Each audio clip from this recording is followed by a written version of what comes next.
Matissa prière, Nicolas Bimakomote, Matissa prière, Matissa prière, oh, Namatina prière, Nicolas Kavale Bimakomote, Akota Makala, Matissa prière, Matissa, Nicolas Kavale Bimakomote, Matissa prière, Matissa, l'Éternel des armées, toi qui ne déçois jamais, Matissa, Jésus, Yakene Osamba, Yakene Osa procureur, Marty, Batangaye, Matana prière.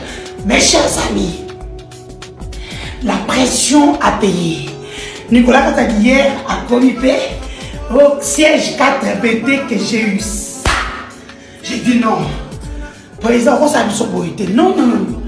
Non, ma fingo, au final, je ne m'en tu as été insulté, vilipendé toute la journée.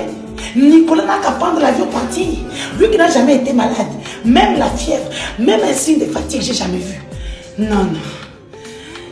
La DG, merci au DG Kachantoile. Hein? Toujours, l'ami personnel. Donc, DG Kachantoile, n'a pas sur la bise, ben à Tinelio. Merci à tous nos services de l'aéroport, la DENIAP, Air France, le Congolais pris de justice qui m'ont signifié qu'ils partaient 4P. C'est-à-dire que Nani a dit, côté à Yemoko. Papa, on me ok. Il y a encore les dossiers 1000 vestes qui t'attendent. Tu ne peux pas partir.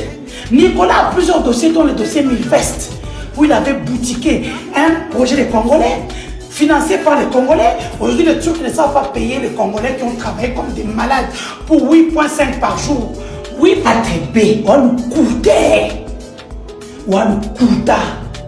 Nicolas Kazadi a encore boutiqué. Il y a encore un autre projet que nous allons sortir. Nous, les lanceurs d'alerte, je vous dis déjà ce qui va sortir. Dossier 1000 vestes. Un boutiquage financier à Kindoki.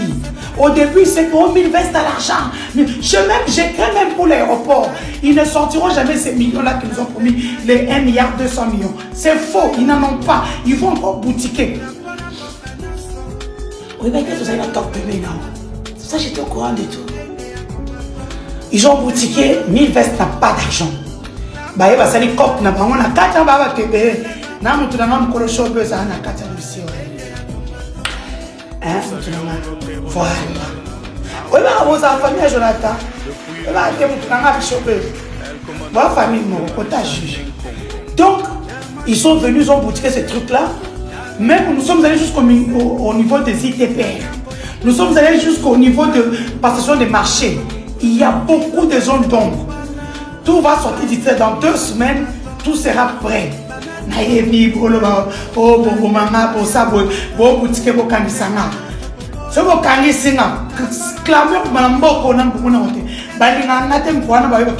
C'est pas ce qu'elle dit de vérité. Nous avons dit déjà comment vous boutiquez, comment c'est la macam. Bon, c'est la belé.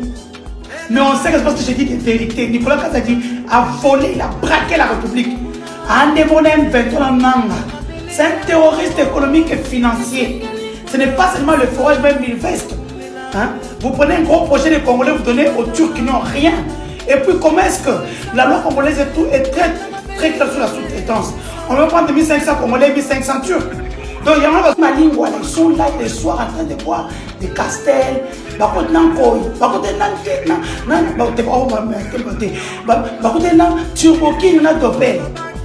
une action.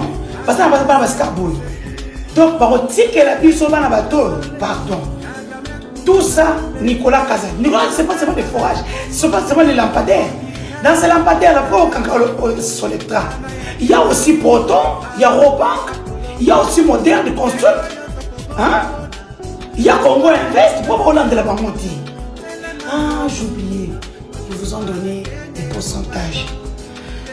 Le dossier, comme je disais, ce jour de la Linguette, il y a clameur public. Un PG devait déjà saisir de ce dossier aujourd'hui. Heureusement, j'ai vu la société civile a fait un communiqué pour interpeller le PG, disons le parquet, qu'un parquet puisse se saisir de ce dossier où il y a eu des révélations. Oui, papa, Wikileaks a accordé à ça maille pour la révélation à Boui. Wikileaks, c'est Luan. Le jeune là qui vient de partir maintenant pour aller faire bien sa prison aux États-Unis. Donc voilà. Donc nous attendons que l'État puisse faire son travail. J'ai toi la confiance dehors. Mais ça d'État constamment, j'ai confiance en toi. Ne nous lésez pas. Nicolas Kazadi doit faire la prison pour les forages, les lampadaires, pour l'argent des Congolais. Il y a Mouilly, Pierre Milveste, jusqu'à ce que nous aurons la solution. Opération diaspora congolais. Balobi que Moutou a iba ki biso ba lampadaire. Moutou a sali ba détourné mboka ba lampadaire, ba mbonga forage. Lelo anakacha mboka ya poto ya France. Balobi opération place tout toko bakomona yo diaspora akosepela. Na tengi comme on a été mais oyo lelo tolali na kanda Roger le combattant na méchant.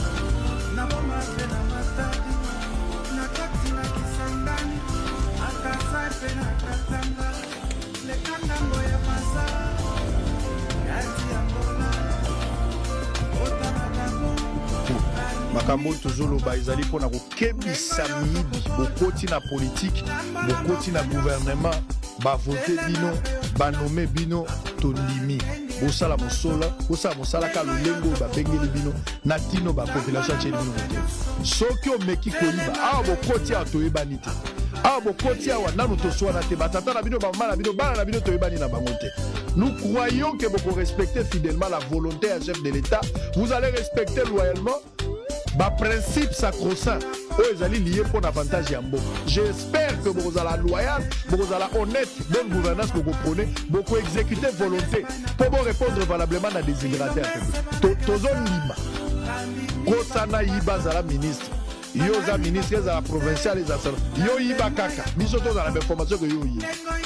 Tokobalukano na mabelea yo ibakaka ah moi sinon ayebi na noté mais yo ibakaka na lobaki cette fois-ci c'est lui qui va oser voler de la tozana ba preuve ya ba vol au-delà de la dénonciation je vais donner un ordre à tous les sangoku je vais leur donner un ordre et l'ordre là vous allez trouver là qu'on peut faire ça moi sinon beaucoup donc il faut informer que papa il a donc on peut dire on va le commandante donc détruire donc ça les côté toza bakulu na te nous sommes des intellectuels donc ya landa ko na yo ata yo zate to kwa ko ibisa mama na banda to ka kitoko so moto mais toi informer que papa tous les sangoku du monde c'est ce jour là les Zibou vont chanter trois et Bemba Félix tu le fait là la ville Seigneur Dieu tout pour ça et Bemba mon Bemba Félix tu le et là tota musebo lumu na kata kisasa mon frère comment va tout le monde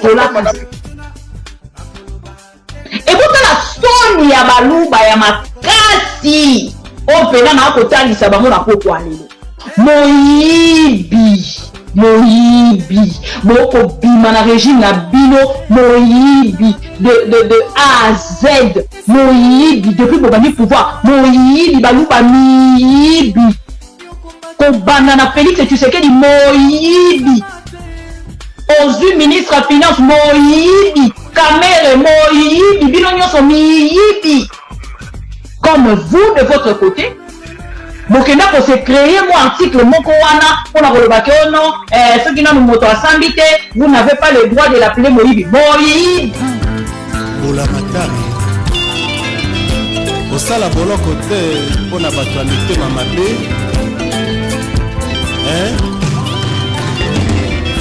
akangeli ngai elongi akima mpako na mokongo ndenge apesa losako ezali te ayebisi ata ngai te mabe oyo nasali ye atondisi motema nkele lelo nakomi yuda awa nakomi yudasi nani akomi yesu nani yesu masiya yo natumbelana na milisumu yo nasali te ata nzambe yambela ngai mwana na yo na kati ya boboto na etumba eloko moko ezali te yokosala na ngai boni